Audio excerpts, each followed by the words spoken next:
Hey guys, I had planned on shooting this outside while I was working, but it's been so windy and the noise level is just brutal.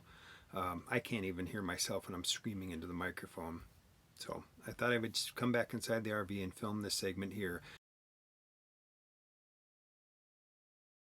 The biggest impediment to me being creative is time. It's that clock ticking in the back of my head that tells me I need to be somewhere else.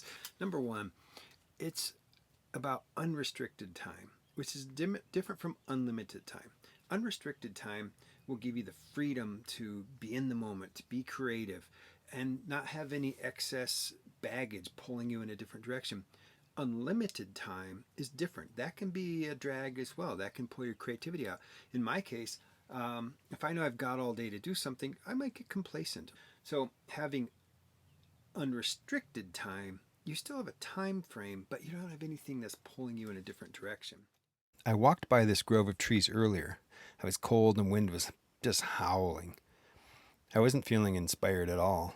And I started thinking about all the other things I could be doing: eating, planning my next stop, where to camp, who I needed to contact, check my phone for social media.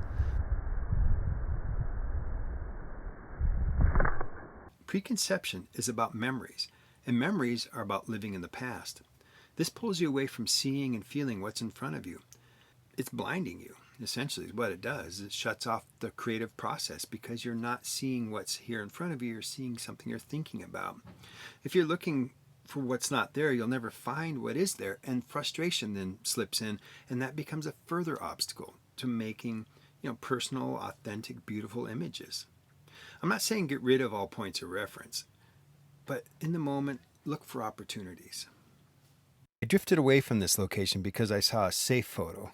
Not very original for me, but it was easy and it kept me out shooting.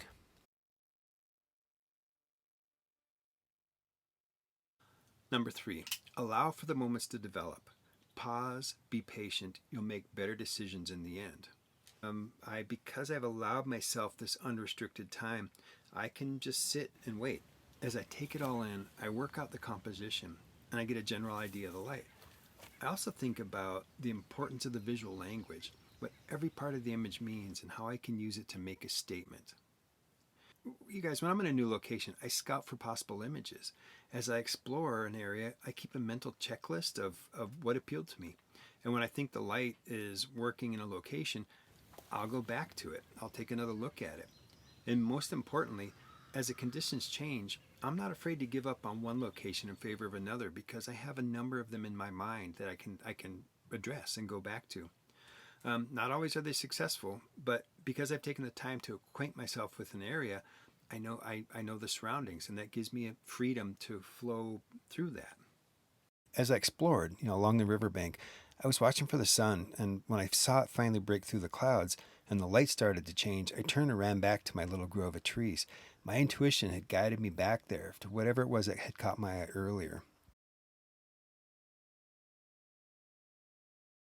Number 4, don't pressure yourself. Let go of the concept of success or failure. Making a good shot now does not mean you're going to make a good one tomorrow, and vice versa. Like preconception, don't base your success on what's not there. Sometimes it just doesn't work out. I'm truly only happy with a handful, maybe 6 a year. But those other thousands, 999,000 that I don't consider successful, I don't think of them as failures. That's just an opportunity for me to learn and grow. I mean, photography, the education of photography is a journey, it's a process. Sometimes I have to talk myself out of making a potentially bad decision. In this case, because I stayed, I ended up finding a beautiful moment.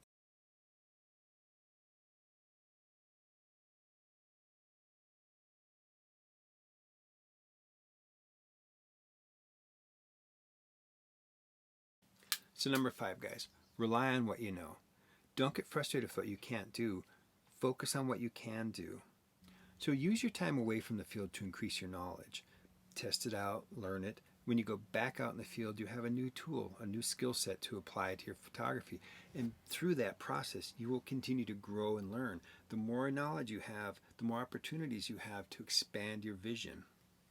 I also keep a list of questions. If I don't know how to do something, I'll go back and look it up. There's plenty of resources out there to learn from. And then I incorporate that into my creative process. The idea of having preconceived ideas is not the same as having points of reference. I was just thinking about this while I was out walking, and how I was struggling to find a vision of my own, because I've been doing so much research and looking online, and I've just been, I've been learning about Lightroom Mobile, so I've been seeing tons of pictures produced that way. And they're all pretty similar. I mean, there's a few variations, but they're all roughly the same thing. It's just a bunch of copycats. And I'm like, how do I break that mold? And I realized that I still need points of reference. There's nothing wrong with that. But I didn't want to mimic what I was seeing, but I wanted to use some of the aspects of those images I like. Use of light. There's always compositional elements. But ultimately, it comes down to this. My vision is my vision. And it's an expression of me and how I see and understand the world. It's my own personal ideology.